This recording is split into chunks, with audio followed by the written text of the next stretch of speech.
de Paulo aos Efésios, seu capítulo de número 2, dos versos de 11 a 22.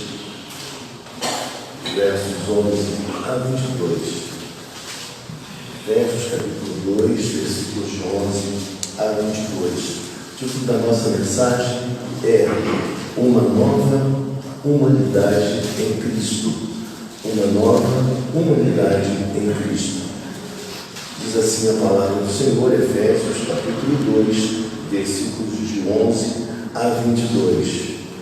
Portanto, lembrai-vos de que outrora, vós, gentios na carne, chamados incircuncisão por aqueles que se intitulam circuncisos na carne por mãos humanas, naquele tempo estáveis sem Cristo, separados da comunidade de Israel e estranhos às alianças da promessa, não tendo esperança e sem Deus no mundo.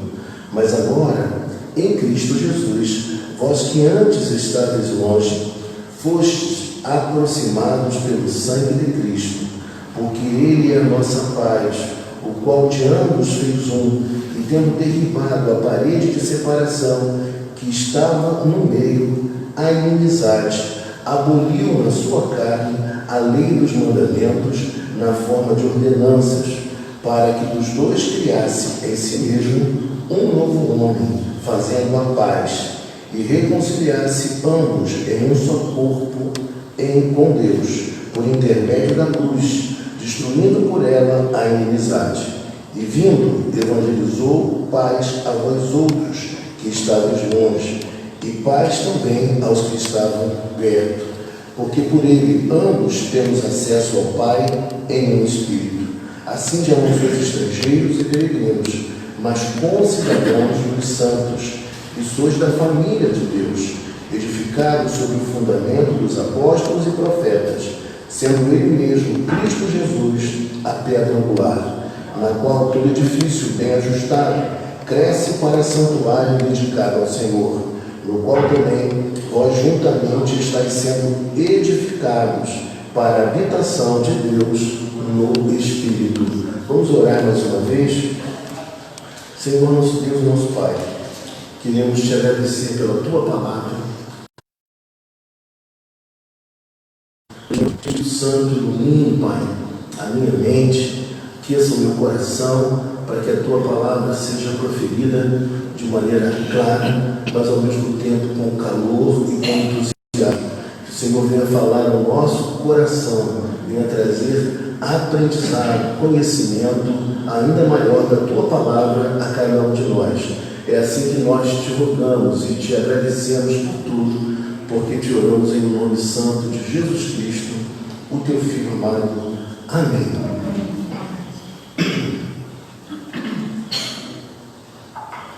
Amados irmãos, uma nova humanidade em Cristo. Efésios é um texto primordial do apóstolo Paulo, muito bem construído. Ele tem do primeiro capítulo até o capítulo 3 uma parte mais doutrinária. Do capítulo 4 ao capítulo 6, ele tem assim, um caráter mais prático da espiritualidade. Ele, na verdade, é um livro muito rico de doutrinas, de conhecimento para a nossa vida, para mim e para você. E no texto que nós estamos abordando hoje, esse texto é o cerne de todo o livro, de toda a epístola de Paulo aos Efésios. É um texto denso, é um texto doutrinário, profundamente instrutivo ao nosso coração. E para que a gente possa compreendê-lo melhor, nós precisamos nos debruçar sobre cada versículo para compreendermos melhor aquilo que o apóstolo Paulo tensionava instruir a igreja de Éfeso e também a nós em pleno século XXI. O que Paulo queria nos ensinar. A primeira coisa que eu vejo nesse texto é que Paulo começa falando a respeito do estado no qual se encontravam aqueles que são chamados gentios, esclarecendo, aqueles que não eram judeus, então são chamados de gentios. Como eles estavam no âmbito espiritual, qual era a realidade dessas pessoas. E o texto vai nos dizer, logo no versículo 1, portanto, lembrai-vos de que outrora, Primeira coisa que eu destacaria aqui nesse verso é que Paulo está dizendo que tem coisas que nós devemos lembrar. A Bíblia, ela nos ensina que tem coisas na nossa vida que a gente precisa esquecer, mas tem outras coisas que nós precisamos lembrar, elas são importantes de serem lembradas por cada um de nós. E aí, o texto nos diz, lembrai-vos de que outrora, ou seja, no passado, como estava a vida daqueles que eram, na verdade, gentios, como o povo de Éfeso, naquele tempo, como estava também antes de nós nos convertermos, como era a nossa história, como era a nossa saga. E aí o texto diz assim: outrora vós gentios na carne, chamados de incircuncisos ou incircuncisão. O que está dizendo para a gente aqui é que aos olhos do judeu, aquele que era gentio, ele era incircunciso. Então, quando fala sobre incircunciso, você pense, você reflita sobre o povo de Éfeso e sobre todo aquele que não era judeu. Então são os incircuncisos, na ótica, na visão do israelita. Então veja que esse termo já é um termo por si só discriminatório. O judeu olhava para quem não era judeu com uma certa indiferença, uma certa animosidade. A relação não era muito boa, havia um certo preconceito do judeu em relação àquele que não era judeu, por aqueles que se intitulam circuncisos. Quem são aqueles que se intitulam circuncisos? Os judeus, né? Então era assim que os judeus olhavam para aqueles que não eram judeus. Mas o texto explica que isso tudo era na carne, ou seja, no prepúcio do menino, ao 8º dia, o menino era circuncidado na carne. Mas o que o texto quer dizer é que não ultrapassava a questão da carne, do rito humano exercitado por um sacerdote, mas isso não chegava ao coração, não desembocava numa transformação de vida. E o grande desejo de Deus é que essa circuncisão não fosse apenas no físico, não apenas na carne, mas que ela fosse apenas um sinal de uma transformação muito maior que deveria acontecer no íntimo de cada ser humano. E aí o texto diz assim para nós: naquele tempo estáveis sem Cristo, ou seja, naquele tempo eles estavam fora da aliança de Deus com Israel, eles eram estranhos a essa aliança, eles não faziam parte do povo de Israel e, portanto, eles estavam sem Cristo. Depois o texto diz ainda, separados, explica para nós, separados da comunidade de Israel e estranhos às alianças da promessa, não tendo esperança e sem Deus no mundo. Duas coisas no versículo 12 que nós precisamos pensar. A primeira delas é que o povo, naquele período, o povo que não era o povo do Senhor, o povo estava completamente sem esperança diante da vida. O mundo estava num completo caos e eles não tinham esperança. Mas eu diria para você, em pleno século XXI, que todo aquele que não tem Cristo ainda, ele está igualmente sem esperança. Para muitos a vida, ela é apenas composta desse plano. Para muitos você vai viver 100 anos, 110 anos e acabou. Mas nós sabemos que não é assim, que existe uma intenção de Deus de restaurar todas as coisas, de constituir um povo para si e ao mesmo tempo criar, estabelecer um novo céu e uma nova terra. E o texto, além de dizer que eles estavam sem esperança, que é algo triste, porque alguém sem esperança é alguém que não está caminhando pela vida, é alguém que não sonha, é alguém que parou no tempo, é alguém que não tem expectativas para com o futuro. O texto fala mais uma coisa, o texto diz que sem esperança e sem Deus no mundo. Curioso dizer que a palavra aqui é a mesma palavra que na nossa língua vem a dar ateu. Ele está dizendo que sem Deus é ateu, né?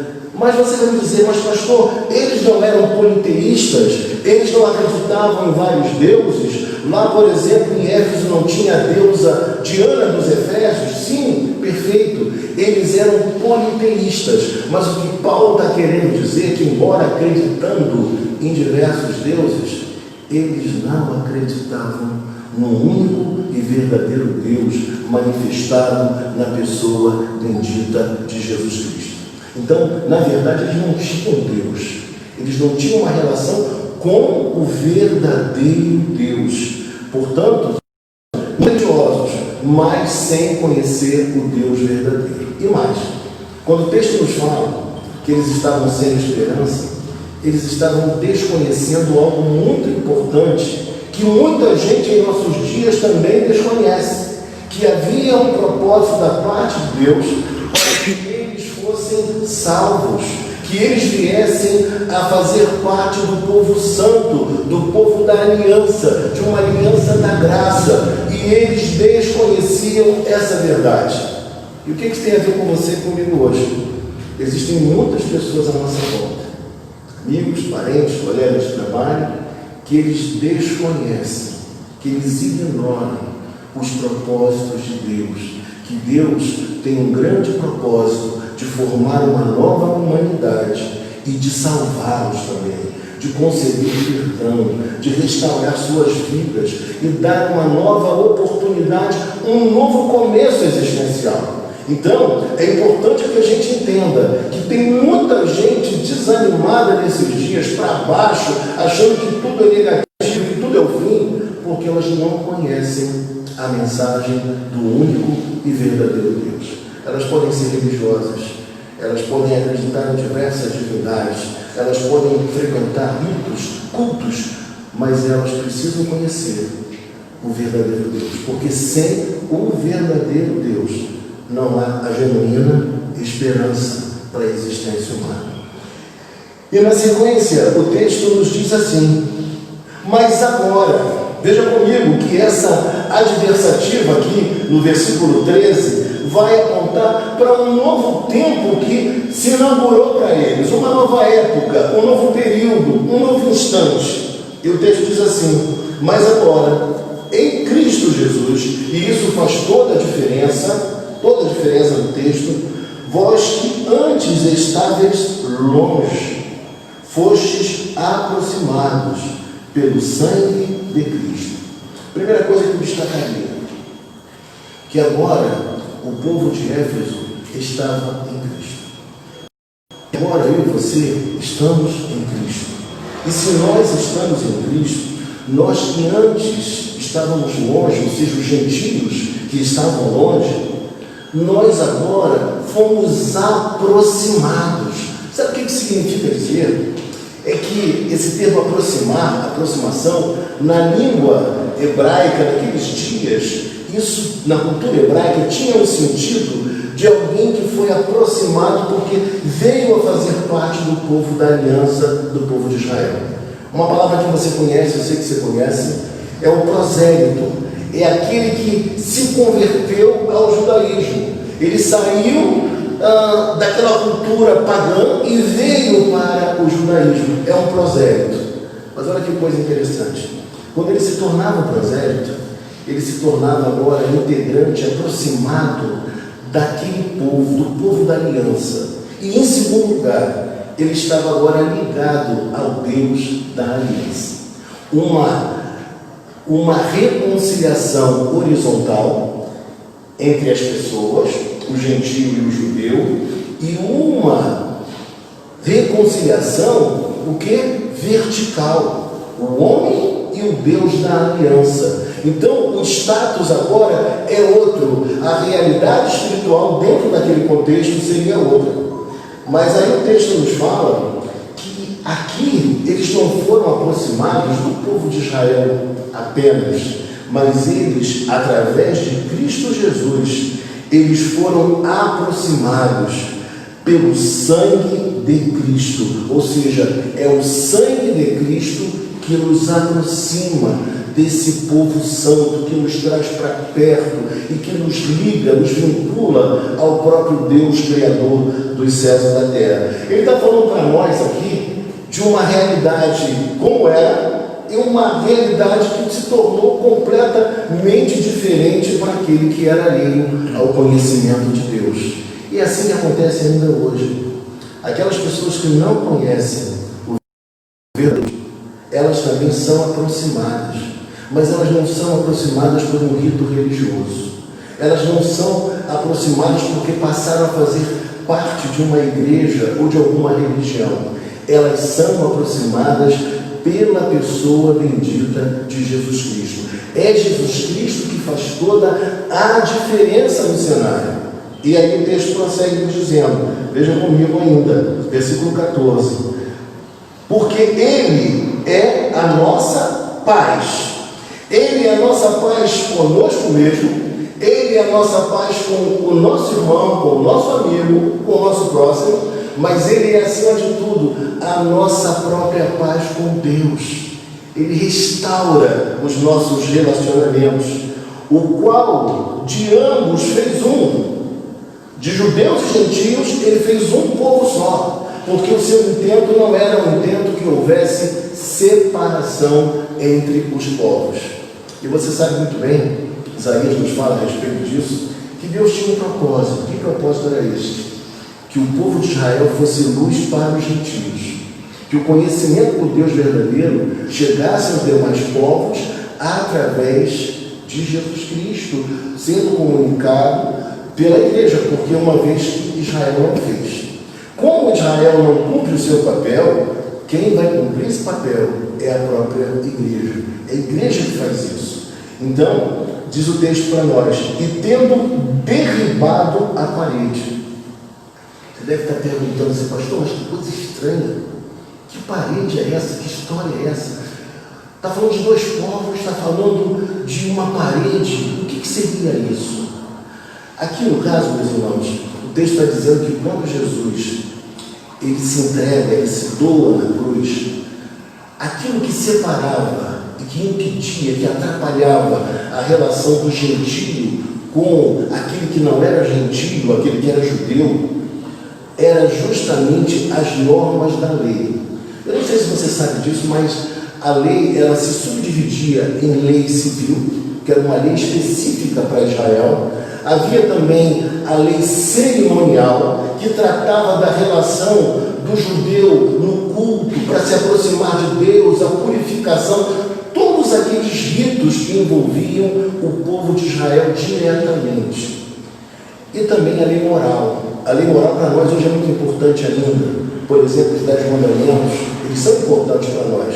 Mas o que Paulo está dizendo é que quando Cristo ele se entrega na cruz e verte o seu sangue, ele derruba essa parede que atrapalhava a relação entre o judeu e o não judeu, entre o gentio. Por quê?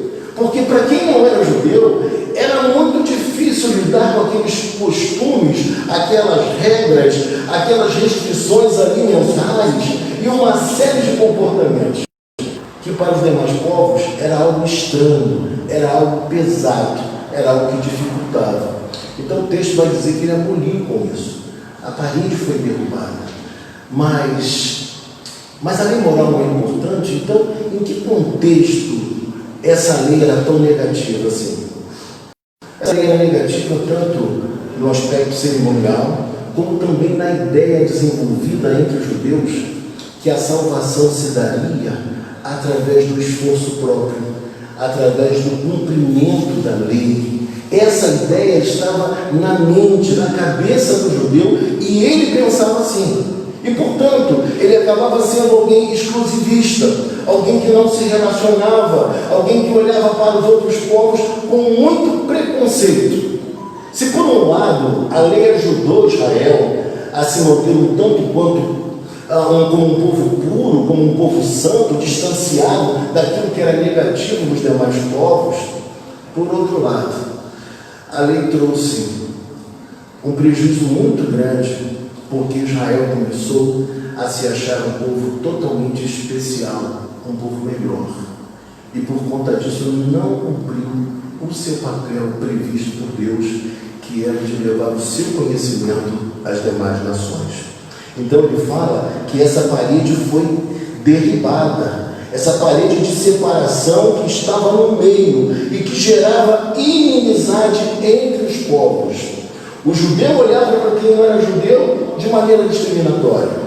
E quem também não era judeu, olhava para o judeu com indiferença, também com preconceito. E é justamente isso que Jesus Cristo vem fazer. Ele vem romper com essas barreiras, com essas dificuldades que impediam que os povos convivessem bem. E ele veio para formar uma nova humanidade, uma humanidade cheia do Espírito Santo, vivendo numa nova sociedade, num novo tempo, construindo um mundo novo, completamente diferente do que nós vivemos então. Mas veja comigo algo muito importante aqui. Então, o trabalho dele é um trabalho que traz harmonia entre os povos. E quando chega no versículo 15, o texto vai dizer para nós, de maneira mais explicativa ainda: aboliu na sua carne a lei dos mandamentos na forma de ordenanças, para que dos dois criasse em si mesmo, em ele, em Jesus Cristo, um novo homem, fazendo a paz.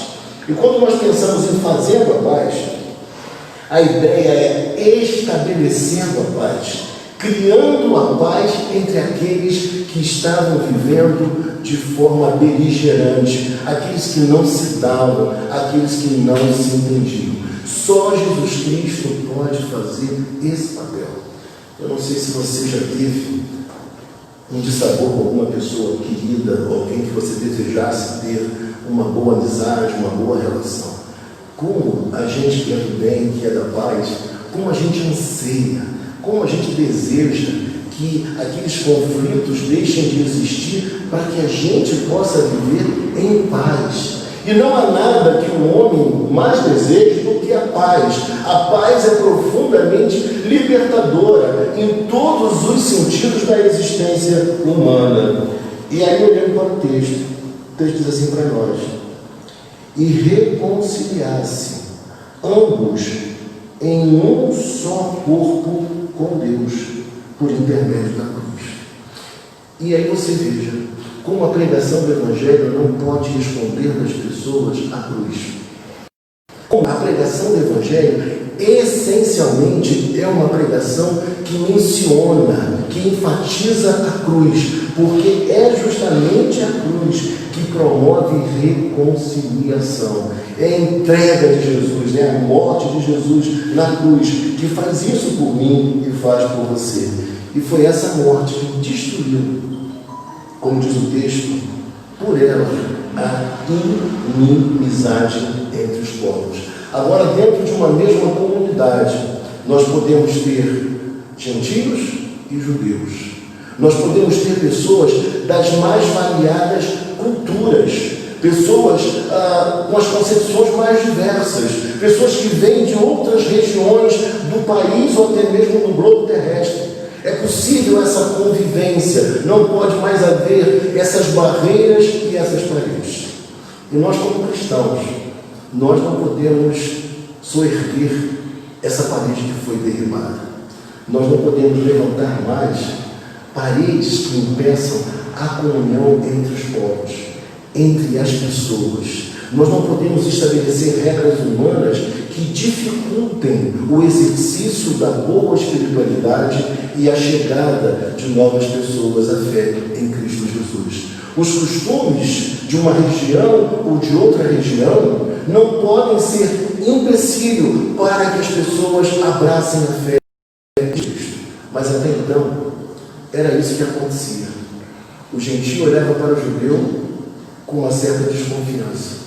E o judeu também olhava para o gentio de uma maneira extremamente preconceituosa. Quando Cristo chega, é um divisor de águas. Um novo tempo se inaugura, uma nova mensagem. A mensagem de esperança chega ao coração do homem. E aí o texto vai dizendo assim para nós, versículo 17: e vindo, evangelizou paz. Veja que há nesse texto, nesses versículos que nós estamos lendo, uma referência seguida à paz. Ele é a paz. Ele criou, fazendo a paz. E agora o texto nos diz: evangelizou paz a vós outros que estáveis longe. E de novo, e paz também aos que estavam perto. O que ele quer dizer aqui para mim e para você? Que o judeu não podia se achar superior, porque a paz que foi promovida em Cristo. E essa paz promovida em Cristo, ela não atingiu apenas aqueles que estavam longe, que eram os gentios, mas ela também atingiu aqueles que estavam perto, que eram os judeus, porque tanto os gentios como os judeus igualmente precisavam de Cristo, precisavam de perdão de pecados, precisavam de redenção. Então Jesus não coloca, nem Paulo não coloca o judeu numa posição de superioridade, mas diz que ambos precisavam igualmente da paz que é promovida por Jesus Cristo. Sabe o que eu queria dizer para você e para mim aqui? Que essa nova humanidade que ele está estabelecendo é uma humanidade que é firmada em Jesus Cristo. Não tem a ver com etnia, não tem a ver com raça. É uma paz selada pelo sacrifício de Cristo e envolve toda a humanidade. Pessoas dos mais diferentes lugares do globo terrestre, elas virão e se ajuntarão a nós. É isso que nós precisamos entender. E o texto fala que há uma evangelização da paz. E eu pergunto a você, através de quem? Quando é que Cristo, nessa evangelização, ele está atuante? É quando nós, como igreja, pregamos o Evangelho de Jesus, esse Evangelho da paz, e pessoas abraçam a fé, não em nós, mas a fé em Cristo Jesus. Então, o Evangelho é comunicado, a evangelização é feita quando o nome de Jesus ele é levado aos mais diferentes povos e a pessoas também que estão próximas a nós, que carecem de ouvir dessa mensagem libertadora de esperança. Eu diria para você nesta hora que com todos os maus testemunhos que nós temos visto, com todos os problemas que têm acontecido, que a gente vê pela televisão, pela internet, eu diria para você que ainda assim as pessoas estão precisando da paz que só Jesus Cristo pode oferecer. E que nós somos esse Evangelho encenado, esse Evangelho que é visto pelas pessoas. E quando elas olham para nós e veem o mínimo de coerência na nossa vida, a nossa comunicação do Evangelho a elas, a veracidade das nossas palavras, por mais que muita coisa feia esteja acontecendo, as pessoas se rendem, elas abrem o coração e elas vêm à procura dessa mensagem libertadora, que é a única mensagem que faz o real sentido ao coração humano. Que a humanidade, ela não está completamente fadada ao fracasso. Existe uma redenção que está sendo processada por Jesus Cristo e que um mundo novo está sendo criado também através da pessoa de Jesus Cristo. E aí o texto prossegue, porque por ele, veja que a ênfase é nele, é em Jesus Cristo. E o que tanto incomoda as pessoas não é quando você fala em Deus, mas quando você usa o nome Jesus Cristo. Isso incomoda profundamente a muita gente. E aí o texto diz, porque por ele ambos temos acesso ao Pai em um Espírito. Aqui nós vemos a Trindade presente. E o texto fala que ambos, judeus e gentios, ambos têm nele, olha que coisa, acesso ao Pai. Havia de fato uma parede, e essa parede foi derrubada entre os homens e Deus.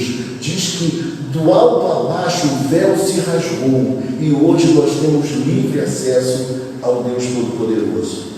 E quando a gente olha de novo para o texto, a gente percebe algumas coisas muito importantes ainda.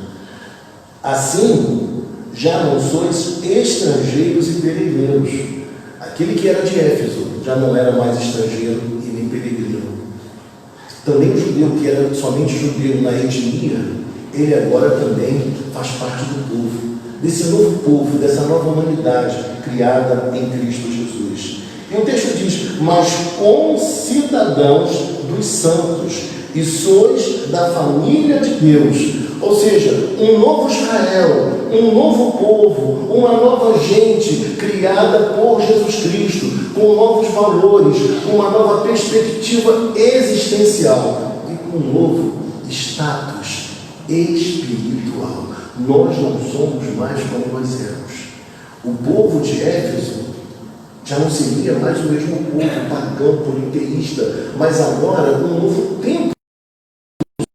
Aquele que ainda, em nossos dias, conhece Jesus Cristo e abraça a fé, ele faz parte desse novo povo, dessa nova criação, dessa nova gente que Jesus Cristo está formando.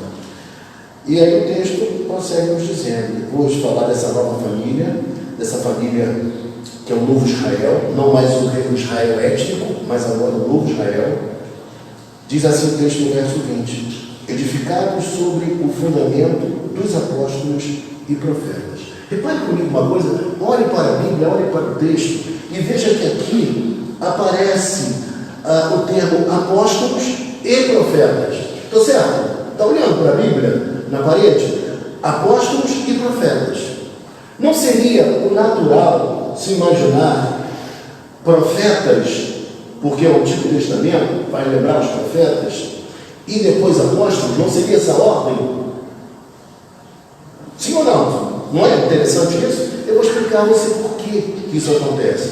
É óbvio que a igreja está fundamentada sobre os ensinos dos apóstolos e dos profetas, né? Ela está firmada assim. Mas o texto quer nos mostrar aqui que esses apóstolos, eles atuaram como profetas, ou seja, profetizando, comunicando a revelação de Deus. Então, essa é a ideia, por isso a ordem invertida. Muito embora, por exemplo, em Efésios capítulo 4, versículo 11, vai aparecer distintamente profetas. Mas aqui a ideia é essa, é que os ensinos foram proferidos pelos apóstolos no exercício da profecia. Olha que coisa maravilhosa. Então ele está dizendo para a gente, veja só, edificado sobre o fundamento dos apóstolos e profetas, sendo ele mesmo, Cristo Jesus, a pedra angular. Olha que coisa. Jesus Cristo é a pedra angular. Sei que essa linguagem de construção talvez seja a linguagem de alguns, mas não seja a nossa linguagem. Mas a pedra angular é a primeira pedra assentada. E a partir dela, as demais pedras vão sendo assentadas, formando o fundamento. Então, o que quer dizer para mim e para você é que o fundamento da nossa fé não é outro senão propriamente o Senhor Jesus Cristo. Ele é o fundamento, ele é a primeira pedra, é a pedra angular. Ou seja, sem ele nada se fez, sem ele nada se formou. É ele, converge nele, ele é de fato de importância sublime e maior para cada um de nós, para a nossa fé e para a nossa espiritualidade. E aí o texto diz, no qual todo edifício, pense em construção, todo edifício, ele está querendo dizer que toda construção, para que tenha estabilidade, ela precisa de uma pedra fundamental, de uma pedra angular. E aí o texto diz, bem ajustado, cresce para o santuário dedicado ao Senhor. Para que haja um bom crescimento, para que haja estabilidade, é necessário que essa construção se baseie nessa pedra angular. A nossa vida está firmada na pedra angular que é Jesus Cristo. Não nas diversas divindades que existem por aí, pseudo-divindades, mas a nossa espiritualidade, a nossa fé se baseia nele, em Jesus Cristo. Nós fazemos parte dessa construção, que não é mais um templo lá em Israel, mas que é um povo santo, gerado, perdoado, amado por Deus em Cristo. Nós somos esse povo, essa Jerusalém celestial, esse santuário espiritual, e não meramente um santuário físico lá de Jerusalém. E o texto diz ainda para nós, veja comigo, que esse santuário, que sou eu e você, que estamos crescendo, que não estamos prontos ainda, que estamos sendo desenvolvidos, que outros estão chegando para essa mesma fé, que nós somos dedicados ao Senhor. Dedicado ao Senhor. Tem a ver com o que é isso? Com com vida separada. Então é por isso que Pedro diz lá em 1 Pedro capítulo 2, versículos 9 e 10, vós, porém, sois raça eleita, sacerdócio real, nação santa, povo de propriedade exclusiva de Deus, a fim de proclamar as virtudes daquele que vos chamou das trevas para a sua maravilhosa luz. Nós somos agora uma nação santa, nós somos um povo de Deus para comunicar as suas verdades às demais pessoas. E para a gente finalizar, o texto vai dizer assim, no qual também vós, juntamente, estáis sendo edificados para a habitação de Deus no Espírito. O santuário agora não é mais o santuário de alvenaria, de pedras, mas agora o santuário é humano. Agora somos nós, a igreja do Senhor. Ou você não sabe que lá em 1 Coríntios capítulo 3, versículo 16, nos diz assim, não sabeis que sois santuários de Deus e que o Espírito de Deus habita em vós? Agora, a presença de Deus não está mais como estava, voltada de maneira especial pela Shekinah no templo em Israel. Depois que Cristo vem agora e faz o seu sacrifício na cruz e ressuscita, um novo templo se inaugura. E agora, portanto, meus irmãos, a presença de Deus, a habitação de Deus é a igreja, somos nós. Todos aqueles que confessam o nome de Jesus Cristo, tanto no Antigo Testamento, aqueles que aguardavam a promessa, como também aqueles da nova aliança, esses que são gentios e que ouviram a pregação do Evangelho e que receberam Jesus. Nós agora temos a presença em nós. Nós carregamos a presença de Deus nesse santuário. E isso faz toda a diferença, porque a nossa religião, a nossa fé, ela é muito mais do que meramente um ritual. Ela é algo que se processou no nosso íntimo e no nosso coração. Isso é profundamente libertador. E qual é o seu papel agora? E o meu papel? Que Paulo traz a nós, inspirado por Deus, é vivermos agora a nossa vida entendendo que o nosso status mudou. Antes nós estávamos distanciados, agora não mais. Antes nós éramos gentios, hoje não somos mais. O Evangelho está para ser comunicado através de você e através de mim, as pessoas. Que a presença de Deus não está mais num lugar físico, estritamente como lá em Israel. Mas a presença de Deus é portada por você e por mim, pela igreja do Senhor. Nos cabe agora comunicar essa mensagem e não estabelecer novas paredes que tentem separar as pessoas do Evangelho de Cristo. Porque em alguns lugares a cultura do lugar tem sido um empecilho para a comunicação do Evangelho. Em alguns lugares, as ideias, os preconceitos dificultam que pessoas abracem a fé no Senhor. Lá em Gálatas capítulo 3, versículo 28, ele vai nos mostrar que agora em Cristo já não existe mais distinção entre judeu e gentio. Não existe mais distinção, por exemplo, entre homem e mulher. Como assim, pastor? Ou seja, Deus não mais se relaciona com base nesses aspectos. Deus não se relaciona mais com a gente dessa forma. Existem judeus, existem americanos, ingleses, existem homens e mulheres, continuam a existir. Mas o que eu quero dizer para vocês é que Deus não se baseia mais nisso, nessas distinções, nessas separações para se relacionar com o homem. E todo aquele que invocar o nome do Senhor, independentemente da sua cultura, do seu sexo, ele é salvo. Todo aquele que se debruçar, todo aquele que se ajoelhar e confessar o nome de Jesus Cristo, ele vai ser enxertado nesse povo, ele vai ser inserido nesse povo, e aí vai vivenciar um novo tempo de uma relação reconciliada com o próximo e também uma relação reconciliada com o próprio Deus, que é a coisa mais maravilhosa que pode existir. Vamos orar neste momento, rogar ao Senhor a sua bênção. Espero, Deus, que a gente tenha conseguido falar de maneira clara, num contexto tão profundo, mas importante para a nossa própria vida e para a nossa espiritualidade, porque ele aponta para a realidade que a fé em Jesus está muito além dos meros ritos religiosos e da segregação que por vezes os homens estabelecem e que não tem nada a ver com o Evangelho de Jesus Cristo.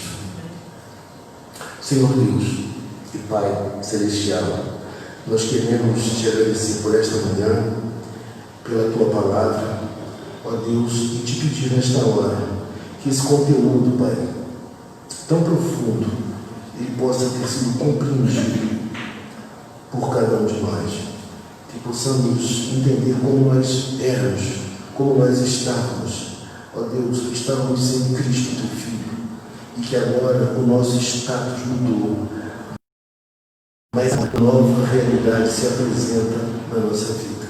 E isso faz uma grande e profunda diferença. Que valorizemos, ó Deus amado, o que o Senhor fez vertendo o seu sangue, derrubando a parede que separava, essa parede que produzia animosidade, que trazia a ilusão de que o homem teria a condição de ser salvo pela obediência da lei. Obrigado, Pai, porque nós entendemos que a lei teve a sua finalidade, mas que o cumprimento dela é Jesus Cristo, o nosso Senhor, o nosso Redentor. Obrigado, meu Pai, por esta manhã, por cada um dos irmãos aqui presentes, por aqueles que estão em casa, que estarão conosco logo mais também pela internet, por aqueles que estão agora ouvindo e assistindo o nosso culto, Pai, que o Senhor possa visitá-los também, que o Senhor possa falar, ó Deus, ao coração de cada um deles, que o Senhor produza salvação, que essa mensagem tenha sido a mensagem de esperança necessária, Pai, para cada um deles que nos assistem, Pai, e que o Senhor possa gerar nova vida, Pai.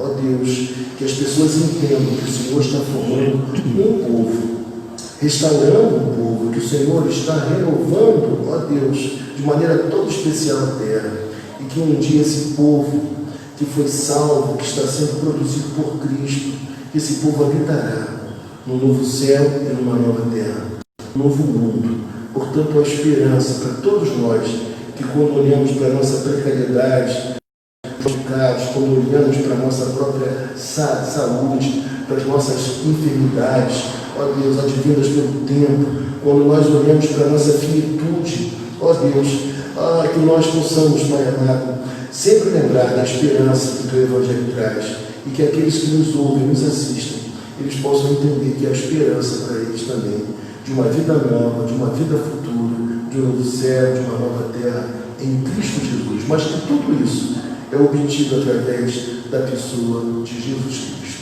É assim que nós te oramos e te agradecemos, porque o fazemos em nome de Jesus Cristo. Amém.